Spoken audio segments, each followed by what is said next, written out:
Catherine McLean, founder and CEO of Dillon Green, and today I have with me Labeja, the CFO and co-founder of Triple Oak Power. Thanks for joining me. Thanks. Great to be here. All the way from Portland. Indeed. Oh, it's not so far from here, actually. Can you please introduce yourself and tell us a bit more about your current role? Sure. So full name's Kenneth Labeja, but I use the name Labeja for traditional reasons.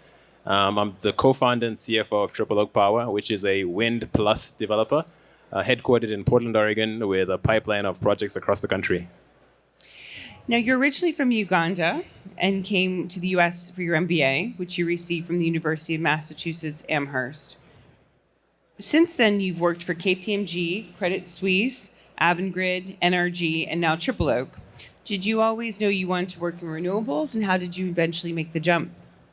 So I'll answer that question in two parts, just acknowledging that I've worked at basically three startups. One was KPMG Uganda, which was essentially a KPMG startup in Uganda. Mm-hmm. And then at NRG Solar, which was a startup out of NRG, and then at Triple Oak Power.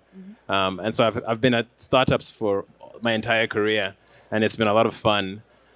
With respect to renewables, I've always been inspired to turn renewables into energy, mm-hmm. Specifically starting with sunlight, which is why I started with NRG Solar, mm-hmm. and then most recently with wind power. Yep. But I've always had a passion for sustainability and and turning renewables into energy. How did you meet your co-founder Jesse, and why did you decide to found Triple Oak Power together? So Jesse, funny enough, went to the same university that I went to. We didn't meet in college. We met at Avangrid Renewables, mm-hmm. Where the prior speaker works. Mm-hmm. Jesse was my boss at Avangrid, and in 2020, we both had the similar vision, which was to take all our collective experience and form a company. As I mentioned in my answer to the prior question, I'm very passionate about startups and the culture that has. Yeah. And then we both share very common beliefs on transparency, diversity, and the use of experienced people to build up teams. And using those three core principles, we formed Triple Oak Power in 2020 and have had some success. Triple Oak now manages a pipeline of over 8 gigawatts of renewable development projects. What are you most excited about working at Triple Oak this year? So out of that pipeline of 8 gigawatts of projects, we've got 4 advanced projects. Mm-hmm. One's in Colorado, one's in Arkansas, one's in Arizona, and then we have some advanced projects in Montana.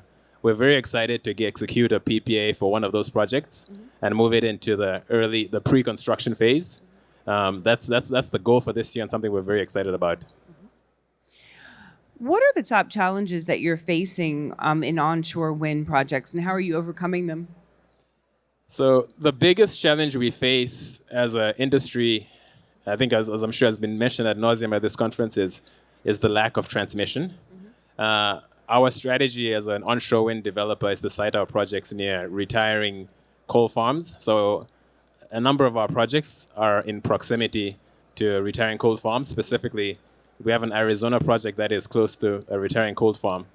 A second issue we face as a developer, which is kind of a good issue, is there's a land grab going on in the industry.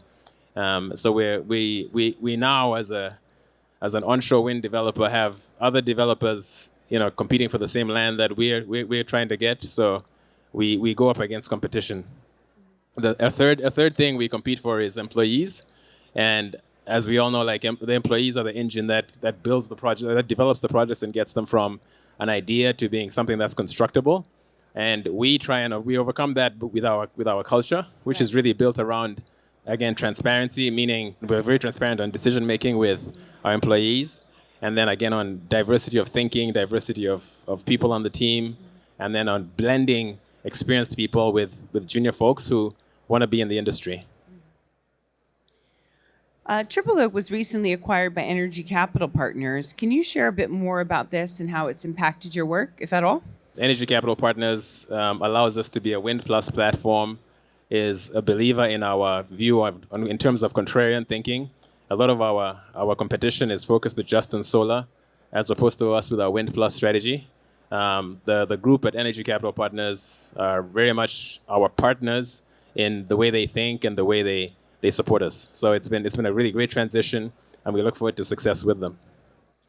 So, given the success that you've experienced in your career, what advice do you have from others with marginalized identities who might be looking to advance their careers in the clean energy industry? So the biggest advice I can give them is to lean into who they are, to identify allies and work with those allies, Yep. and then to build that core experience set that's valuable. So with those three things, like I think again, any company that looks at the data knows that the decisions we make are so difficult that having people from different communities allows your decision making to be that much better. Right. And just having the same group of people making decisions doesn't allow you to progress. So I think there's a great opportunity set out there for people from marginalized communities.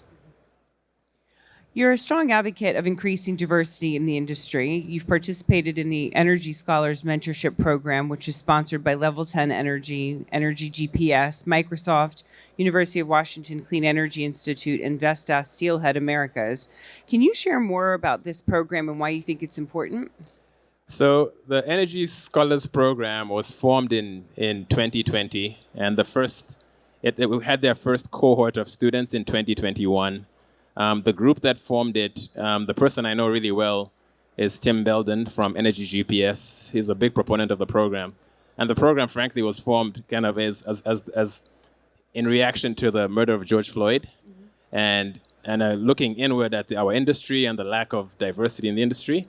The program targets students of color, students from marginalized communities, and hires them in as interns, hires 12 to 14 interns every year, and looks across the country for these students. So practically speaking, we did the same. We tried to do something similar as Triple Oak Power, tried to hire students, and it was very, very difficult. And I know that this program struggled as well in that first year. My role in the program is specifically to come in and speak to the students, talk about my experiences. And something I like to do is, and if you ever meet me in person, I'm always happy to talk about race and issues that affect all of us, but which most people are uncomfortable talking about. I'll talk about them. So I do that in the context of the program, and the students really enjoy it.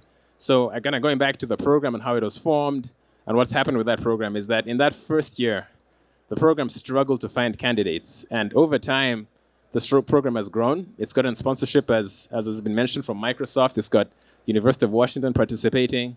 And the way it works, it's got Gridstore, which is a Goldman Sachs-backed company. And the way the program works is these students do a rotation through the different companies. They get mentorship, they get informational interviews, and it essentially positions them for careers in the industry. And a number of them have gone on to full-time employment. So we're now sitting in 2024. The incoming cohort coming this year had 400 applicants, which was amazing because I reached out to the organizer and said, hey, I have a candidate for you. Are you interested? And she said, we're full. They filled up within weeks. So it's really exciting for me to have seen the program go from an idea, struggle to get candidates, to now where it's really full and it's feeding the industry. And I think the sky is the limit because you're going to end up with a great alumni network from that program. It's such a short period of time, though. It has been, and it speaks to how when you nurture something, when you nurture a plant and you water the plant, you get this amazing growth. Yeah. Oh, I really love that. I'm so glad that we are ending on that. Yes. So thanks for speaking to me today. You're very welcome. Thank you.